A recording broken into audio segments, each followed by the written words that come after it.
కూడా మాట్లాడి చాలా అసలు ఇంట్లో కూడా చాలా ఇష్యూస్ క్రియేట్ చేసింది ఆవిడ గురించి మరి మీకు తెలుసో లేదో నాకు తెలియదు. మరి ఆవిడకి ఉన్న ఈ పదవి దాహంతో నన్ను ఒక పావులా వాడుకుంది రాజకీయాల్లో. నన్ను వాడుకొని నన్ను ఇలా చేసింది.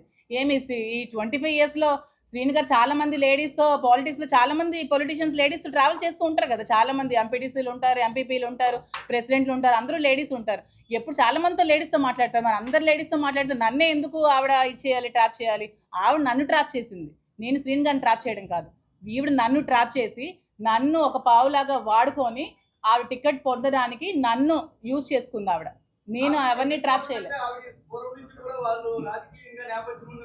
ఏంటి రాజకీయాల్లోకి వస్తే ఎవరైనా రాజకీయాల్లోకి వస్తారండి. మొన్న ఎలక్షన్లో ఫస్ట్ ట్రిప్ నిలిచిన వాళ్ళు కూడా గెలిచారండి. అదంతా లక్ అండి. రాజకీయం మా చిన్నప్పటి నుంచి ఉంది. రాజకీయం చేయాలంటే ప్రతి ఒక్కరు రాజకీయాలు చేయగలరండి. దాంట్లో ఏముంది? పూర్వం నుంచి మాకు వచ్చింది. ఇవన్నీ ఎందుకండి కబుర్లు? ఇప్పుడు ఓకే, మీరు ఆ క్వశ్చన్ అడిగారు కదా సౌమ్య గారు, శ్రీను గారిని ట్రాప్ చేశారని. శ్రీను గారిని ట్రాప్ చేయాల్సిన అంత అవసరం నాకేముంది?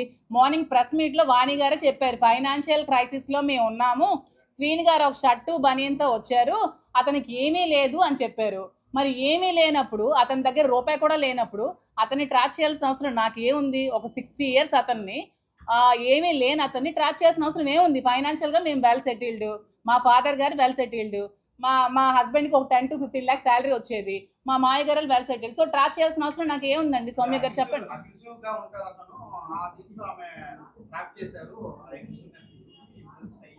అదేనండి, ట్రాప్ చేయడానికి చిన్నపిల్లలా అని అడుగుతున్నాను నేను. శ్రీను గారు ఏమైనా చిన్న పిల్లడా? ట్రాప్ చేస్తే పడిపోతారు చెప్పండి మీరు.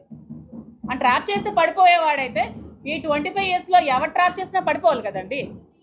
ట్రాప్ చేస్తే పడిపోయేవాళ్ళు.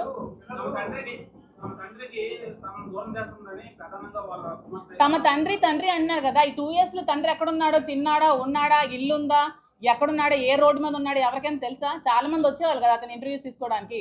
అతను ఎలాంటి సిచ్యువేషన్లో ఉండేవాడో, కొన్ని రోజులు రోడ్డు మీద ఉన్నారు. ఆ విషయం తెలుసా పిల్లలకి? మరి అప్పుడేమయ్యారు పిల్లలు?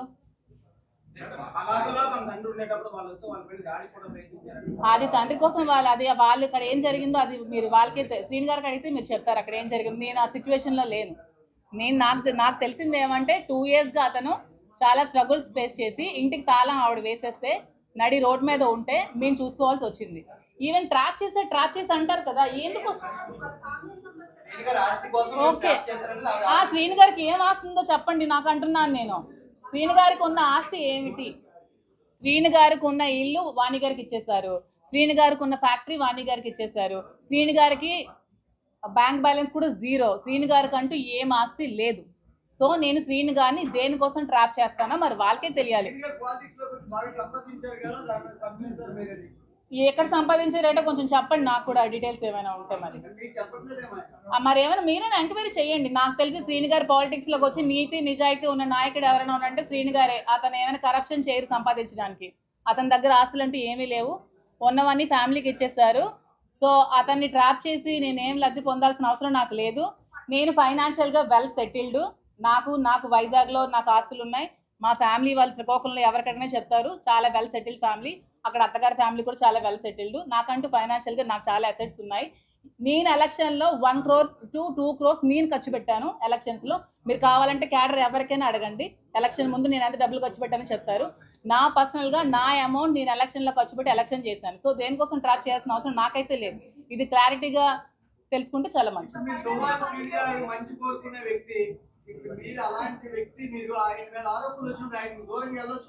నేను ఇప్పుడు దూరంగానే ఉన్నానండి. వాళ్ళ ఫ్యామిలీ కావాలంటే కలవమానండి. అతనికి అదే అంటున్నాను కదా, ఆవిడకి ఏమైనా సమస్యలు ఉంటే వాళ్ళ హస్బెండ్తో కూర్చొని తెలుసుకోమనండి పిల్లలకి అతనికి.